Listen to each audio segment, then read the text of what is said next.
षष्ठ श्रेणीर समस्त पिलामानंकु स्वागत। आज आमे चतुर्भुज विषय आलोचना करिबा एवं जेउ अभ्यास कार्यटी अछि जहाकी 9.4 ताकू समाधान करिबा। प्रश्न गुड़िकर लक्ष्य कर। त्रिभुज आमे पढ़िथिले त्रिभुजर केतोटी बाहु? तीनोटी बाहु पढ़िथिले। एठारे आमे चारोटी बाहु रे किपरि चतुर्भुज हेउछि ताकू लक्ष्य कर। आमे माने विभिन्न प्रकार ज्यामितिक चित्र विषय जानिछु। या पूर्वरु आमे त्रिभुज विषय आलोचना करिछु। एक त्रिभुज तीनोटी रेखाखंड द्वारा गठित चित्र पूर्वरु जानिछन ना नहीं। मात्र एठारे आमे चारोटी रेखाखंड द्वारा गठित एक चित्र विषय जानिबा। लक्ष्य कर, तुम खातारे चारोटी बिंदु ए बी सी और डी एपरि नियो जेपरि एमानक मध्यरु कोनोसी तीनोटी एक रेखारे नथिबे, एक रेखारे नथिबे। वर्तमान A B B C C D D A रेखाखंड गुड़िक अंकन कर। तुमे गोटे चित्र पाइल। से चित्र लक्ष्य कर। तुम बही अच्छी पिला माने पार्श्वस्थ चित्र देख। यह चारोटी रेखाखंड र समाहार रे गठित एक चित्र। लक्ष्य कर, ए बी गोटे रेखाखंड, बी सी गोटे रेखाखंड, सी डी गोटे रेखाखंड, डी ए बा ए डी गोटे रेखाखंड। एमानकु नै ए चारोटी रेखाखंड को नै कोन हला चतुर्भुज हला। मन रे लागि त्रिभुज हम करथिले कोन तीनोटी बाहु को नै कि हम कोन करथिले त्रिभुज करथिले। एठारे चारोटी बाहु नेला परे हम होची कोन पाइले चतुर्भुज पाइले। त चतुर्भुज देख A B B C C D D A. ताली यही चतुर्भुजर चारोटी शीर्षबिंदु, चारोटी बाहु और चारोटी कोण रही। दुई विपरीत शीर्षबिंदु को जोग करथिबा रेखाखंड को चतुर्भुजर कर्ण कुआ जाए। चतुर्भुजर चारोटी शीर्षबिंदु हला ए बी सी डी, चारोटी बाहु हला A B B C C D D A. चारोटी कोण हला ए कोण, बी कोण, सी कोण। मन लगी ए कोण आ बी कोण। एपरी एला ए कोण आ बी कोण, एला सी कोण, एला डी कोण। मन लगी तले रेखाखंड को चतुर्भुजर कर्ण कुआ जाए। काकू कर्ण कुआला ए जो ए कोण रु सी कोण को जे संयोग करबा जो रेखाखंड सी एला कर्ण, आ बी कोण रु डी कोण को संयोग करथवा जो रेखाखंड सी एला कोण कर्ण। ताली ए सी कर्ण आ बी डी कर्ण। ए बी सी डी चतुर्भुज दिटा हला कर्ण। ताले ए बी सी डी चतुर्भुज ए सी और बी डी गोटे गोटे कर्ण। जे कोनसी चतुर्भुजर चारोटी बाहु बा भुज, त्रिभुज, चतुर्भुज, भुज माने कोन बाहु बा रेखाखंड ता कुआजिबो। चारोटी शीर्षबिंदु और चारोटी कोण थाए।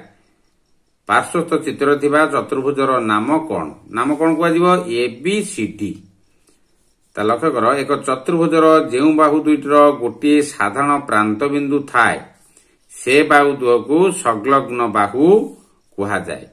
तार गोटे कोन थिबो साधारण प्रांत बिंदु गोटे थिबो। ता लक्ष्य कर, A B uh B C दीटा बाहु। जेउ चतुर्भुजर एक चतुर्भुजर जेउ बाहु दुईटर ए बाहु दुईटार कहला प्रांत बिंदु गोटे माने एटी शेष होउसे बिंदु। से बाहु दुह को संलग्न बाहु कुहा जाए। लागि थिबा बाहु हला संलग्न, लागि लागि थिबो। प्रत्येक चतुर्भुजर चारि जोड़ा संलग्न बाहु थाए। तार उपचित्र थिबा चारि जोड़ा संलग्न बाहुर नाम लेख। ताले थरो जानि पाथिबो निश्चित। चारि जोड़ा संलग्न बाहु के ए बी बी सी गोटे जोड़ा हला, आ गोटे जोड़ा हला बी सी सी डी गोटे, आ गोटे हला डी सी डी ए गोटे। एपरि संलग्न बाहु टिको तुमे खाता लिखिबो, नचेत मन देकी शुण, जहा द्वारा तुमे जानि परिबो। तापर पॉइंट लक्ष्य कर, जेउ बाहु दुईटर कोनोसी साधारण प्रांत बिंदु न थाए, जेउ बाहु दुईटर कोनोसी साधारण प्रांत बिंदु न थाए से बाहु दुईटी को विपरीत बाहु कुहा जाए। A B O C D, A B आउ सी डी लागिछि कि साधारण बाहु बा प्रांत बिंदु अछि कि से बाहु दुईटी को कुहा जाए विपरीत बाहु कुहा जाए। ताले ए बी रो विपरीत बाहु कि हला सी डी बा डी सी, आउ बी सी रो विपरीत बाहु कि हला ए डी। लागि कि नथिबे ତାକୁ ବିପରୀତ ବାହୁ କୁହାଯିବ। ଆଉ ଗୋଟେ ପଏଣ୍ଟ ଦେଖ, କୌଣସି ଚତୁର୍ଭୁଜର ଗୋଟିଏ ବାହୁର ଦୁଇ ପ୍ରାନ୍ତ ବିନ୍ଦୁକୁ ଉକ୍ତ ଚତୁର୍ଭୁଜର ଏକ ଯୋଡ଼ା କ୍ରମିକ ଶୀର୍ଷବିନ୍ଦୁ କୁହାଯାଏ। ତାହେଲେ କ୍ରମିକ ଶୀର୍ଷବିନ୍ଦୁ କାହା କୁହାଗଲା? କୌଣସି ଚତୁର୍ଭୁଜର ଗୋଟିଏ ବାହୁର ଦୁଇ ପ୍ରାନ୍ତ ବିନ୍ଦୁକୁ ଉକ୍ତ ଚତୁର୍ଭୁଜର ଏକ ଯୋଡ଼ା କ୍ରମିକ ଶୀର୍ଷବିନ୍ଦୁ କୁହାଯାଏ। ଯେଉଁ ଶୀର୍ଷବିନ୍ଦୁ ଦ୍ୱୟ କ୍ରମିକ ନୁହନ୍ତି ସେ ଦୁଇଟିକୁ ବିପରୀତ ଶୀର୍ଷବିନ୍ଦୁ କୁହାଯାଏ। ତାହେଲେ ଏ ଓ ବି ଏକ ଯୋଡ଼ା କ୍ରମିକ ଶୀର୍ଷବିନ୍ଦୁ। ଲକ୍ଷ୍ୟ କର ଚିତ୍ରଟିକୁ, ଏ ଆଉ ବି କ୍ରମିକ କଣ ହେଲା? ଶୀର୍ଷବିନ୍ଦୁ। ତା ଯୋଉଟା ଲାଗିକି ନଥିବ ଶୀର୍ଷବିନ୍ଦୁ କ୍ରମିକ ନୁହନ୍ତି ସେ ଦୁଇଟିକୁ ବିପରୀତ ଶୀର୍ଷବିନ୍ଦୁ କୁହାଯାଏ। ଲାଗିକି ନଥିବ ବା ଏ ଯଦି ହବ ଆଉ ଗୋଟେ ହବ ସି, ତାହେଲେ ଇଏ ହବ କି? ଏହା ବିପରୀତ ଶୀର୍ଷବିନ୍ଦୁ କୁହାଯାଏ। ଏ ଓ ବି ଏକ ଯୋଡ଼ା କ୍ରମିକ ଶୀର୍ଷବିନ୍ଦୁ, ଏ ଓ ସି ଏକ ଯୋଡ଼ା ବିପରୀତ ଶୀର୍ଷବିନ୍ଦୁ। କ୍ରମିକ ଶୀର୍ଷବିନ୍ଦୁରେ ଥିବା କୋଣ ଦୁଇଟିକୁ କ୍ରମିକ କୋଣ କୁହାଯାଏ। ତାହେଲେ ଚିତ୍ରଟିକୁ ବହିରେ ଦେଖିବ, କ୍ରମିକ ଶୀର୍ଷବିନ୍ଦୁରେ ଥିବା କୋଣ ଦୁଇଟିକୁ କଣ କୁହାଯାଏ? କ୍ରମିକ କୋଣ। ଯେମିତି ହେଲା ଏ ବି, ଏ ହଉଛି ଶୀର୍ଷବିନ୍ଦୁ, ବି ହଉଛି ଶୀର୍ଷବିନ୍ଦୁ, ତାକୁ ଏ କୋଣ ଆଉ ବି କୋଣ ଦିଟା ହବ କଣ? କ୍ରମିକ କୋଣ। ଏବଂ ବିପରୀତ ଶୀର୍ଷବିନ୍ଦୁରେ ଥିବା କୋଣ ଦୁଇଟିକୁ ବିପରୀତ କୋଣ କୁହାଯାଏ। ଯେମିତି ଏ କୋଣ ଆଉ ସି କୋଣ କଣ ହେଲା? ବିପରୀତ କୋଣ। ବି କୋଣ ଆଉ ଡି କୋଣ ଇଏ ହେଲା ତୁମର ବିପରୀତ କୋଣ। ମନେ ରହିଲା କି ପିଲାମାନେ? ଚତୁର୍ଭୁଜ ବାବଦରେ ତୁମେ ନିଶ୍ଚିନ୍ତ ଧାରଣା ହେଇଥିବ। ଚତୁର୍ଭୁଜ ବା ଚାରୋଟି ଭୁଜ ଯାହାର ସିଏ ହେଲା ଚତୁର୍ଭୁଜ। ତାହେଲେ ଅଭ୍ୟାସ କାର୍ଯ୍ୟ 9.4 ଟିକୁ ଆଲୋଚନା କରିବା। କଣ ଅଛି ପ୍ରଶ୍ନ, ତାର ସମାଧାନ କରିବ, ନିଶ୍ଚିତ ତୁମେ କରିପାରିବ। ଲକ୍ଷ୍ୟ କର, 1 ନମ୍ବରରେ ଗୋଟିଏ ଚତୁର୍ଭୁଜର ଚିତ୍ର ଅଙ୍କନ କରି ତାହାର ନାମ ପି କ୍ୟୁ ଆର ଏସ୍ ଦିଅ। ଏହାର ସମସ୍ତ ବାହୁ, କୋଣ, ଶୀର୍ଷବିନ୍ଦୁ ଓ କର୍ଣ୍ଣର ନାମ ଲେଖ। ତାହେଲେ ଏଥର ନିଶ୍ଚିତ ତୁମେ ଲେଖିପାରିବ। ତାହେଲେ ଏହିପରି ଗୋଟିଏ ଚିତ୍ର କରିଦେବ। ଚାରିଟା ବାହୁକୁ ନେଇକି P Q, Q R, R S ଆଉ ପି ଏସ୍ ଏହିପରି ଚିତ୍ରଟି କରିଦେବ ସ୍କେଲରେ। ଆଙ୍କିଲା ପରେ ତାକୁ କଣ କରିବ? କର୍ଣ୍ଣକୁ ଯୋଡ଼ିବ। ପି କୁ ବିପରୀତ, ପି କୋଣକୁ ବିପରୀତ କୋଣ ଆର ପାଖକୁ ଗୋଟିଏ ରେଖାଖଣ୍ଡ ଟାଣିବ। କ୍ୟୁ ପାଖରୁ ଏସ୍ ପାଖକୁ ଗୋଟିଏ ରେଖାଖଣ୍ଡ ଟାଣିବ। ତାହେଲେ ବାହୁ ହେଲା କିଏ ତୁମର? ପି କ୍ୟୁ ହେଲା ଗୋଟିଏ ବାହୁ, କ୍ୟୁ ଆର ହେଲା ଗୋଟିଏ ବାହୁ, ଆର ଏସ୍ ହେଲା ଗୋଟିଏ ବାହୁ, ଏସ୍ ପି ହେଲା ବା ପି ଏସ୍ ହେଲା ଗୋଟିଏ ବାହୁ ବା ଭୁଜ ତାକୁ କୁହାଯିବ। ତାପରେ ହେଲା କୋଣ କିଏ କିଏ ହଉଛି? ଲକ୍ଷ୍ୟ କର, ପି କ୍ୟୁ ଆର କୋଣ, ଏଇ କୋଣଟି। ତାପରେ ହେଲା କ୍ୟୁ ଆର ଏସ୍, ଆର କୋଣ। ତାପରେ ଆର ଏସ୍ ପି, ଏସ୍ କୋଣ। ଏସ୍ ପି କ୍ୟୁ ବା ପି କ୍ୟୁ ପି ଏସ୍ ହେଲା ପି କୋଣ। ମନେ ରହିଲା କି? ଏହିପରି ଭାବରେ ତୁମ ଖାତାରେ ଲେଖିଦେବ। ତାପରେ ଶୀର୍ଷବିନ୍ଦୁ, ଶୀର୍ଷବିନ୍ଦୁ କିଏ?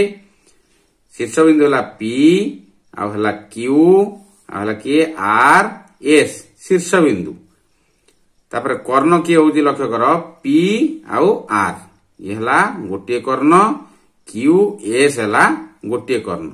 ତାହେଲେ ଚତୁର୍ଭୁଜରେ ତାହେଲେ ପି ଆର ହେଲା କର୍ଣ୍ଣ ଗୋଟିଏ ଆଉ ହେଲା କ୍ୟୁ ଏସ୍ ଗୋଟିଏ କର୍ଣ୍ଣ। ପ୍ରଶ୍ନାନୁସାରେ ଉତ୍ତର ଗୁଡ଼ିକୁ ଠିକ ଭାବରେ ଦେବ। ମନ ଦେଇ ପିଲାମାନେ ପାଠ ପଢିବ, ସମୟ ନଷ୍ଟ କରିବ ନାହିଁ। ଗୁରୁ ଗୁରୁଜନଙ୍କ କଥା ମାନିବ, ସାରଙ୍କ କଥା ମାନିବ, ପିତାମାତାଙ୍କ କଥା ମାନିଲେ ପାଠ ହେବ। 2 ନମ୍ବର ପ୍ରଶ୍ନ କଣ ଅଛି ଦେଖ, ପାର୍ଶ୍ୱସ୍ଥ ଚିତ୍ର ଦେଖି ନିମ୍ନ ପ୍ରଶ୍ନର ଉତ୍ତର ଦିଅ। ଯେଉଁ ଚିତ୍ରଟି ଅଛି ଉଦାହରଣ ଆମର ଥିଲା ଠିକ ଏହିପରି ଚିତ୍ର। ଏଠାରେ ପ୍ରଶ୍ନରେ ବି ସେ ଏକାପରି ଚିତ୍ର ଦେଇଛି, ତାକୁ ଲକ୍ଷ୍ୟ କର। ସେହି ଅନୁସାରେ ଆମେ କଣ କରିବା? 2 ନମ୍ବରଟିର ଡ୍ୟାସ୍ ପୂରଣ ଗୁଡ଼ିକ ଦେଇଯାଉ, ତାକୁ ପୂରଣ କରିବ। ମୁଁ ଏଠାରେ କରିଦେଇଛି। ତାହେଲେ କରେ ଅଛି ବି କୋଣର ବିପରୀତ କୋଣ ଡ୍ୟାସ୍। ତାହେଲେ ବି କୋଣର ବିପରୀତ କୋଣ କିଏ? ଡି ତୁମେ ଲେଖିଦବ। ଓ ଏ କୋଣର ବିପରୀତ କୋଣ କିଏ? ସି କୋଣ। ଏ କୋଣର ବିପରୀତ କିଏ? ସି କୋଣ। ବର୍ତ୍ତମାନ ଆଲୋଚନା କରିକି ଆସିଲେ ଏହିପରି ଲେଖିଦବ। ତାର ଖରେ ହେଲା ଡି ରେଖାଖଣ୍ଡ ବାହୁର ସଂଲଗ୍ନ କୋଣ ଦୁଇଟି ଲେଖ। ତାହେଲେ ଡି ଆଉ ଏ, ଡି ଆଉ ଏ ତାକୁ ଲାଗିଥିବା ଯୋଉ କୋଣ ଦୁଇଟି ତା ନାମ ଲେଖିବା। ଗୋଟିଏ ହେଲା ବି ଏ ଡି ଏ କୋଣ, ଆଉ ଗୋଟେ ହେଲା ଏ ଡି ସି ये गोटे कोण है ताले डी ए को लगी जो कोण दीटा ता ना लिखिदब गर है चतुर्भुजटी गोटे बाहुर डैश गोटे संलग्न कोण थाए बर्तमान आलोचना कले गोटे बाहुर केतोटी संलग्न कोण थाए दीटा थाए तार गोटे बाहु जदि आम बी सी नवा गोटे बाहु ताले कोण केतटा बाहर दीटा बाहर गोटे है बी कोण आ गोटे हम सी कोण चतुर्भुज तार घर है बी शीर्षबिंदुर विपरीत शीर्षबिंदु होउची डैश ताले बी शीर्षबिंदुर विपरीत किए डी शीर्षबिंदु तार उमर देख डैश कर्णर दैर्घ्य डैश कर्णर दैर्घ्य ठारू अधिक ताले चित्रटी को मापी दे पार नचेत एटी देखिले तुम जानि परिबो ए सी कर्णर दैर्घ्य बी डी कर्णर दैर्घ्य ठारू अधिक तार लक्ष्य कर ए सी टा अधिक देखा जाउ ना कि तेणुक बी डी टी है सान ए सी है बड़ पिला माने वीडियोटी किपर लगिला वीडियो लाइक करिवो कमेंट करिवो शेयर करिवो सब्सक्राइब करिवो भूलियोनी सब्सक्राइब कला परे बेल आइकन को पुश कर दबो जद्वारा तुमे प्रथमे नोटिफिकेशन पाई परिवो परवर्ती वीडियो रे अभ्यास कार्य 9.5 टी आलोचना करिबा रहुची जय जगन्नाथ।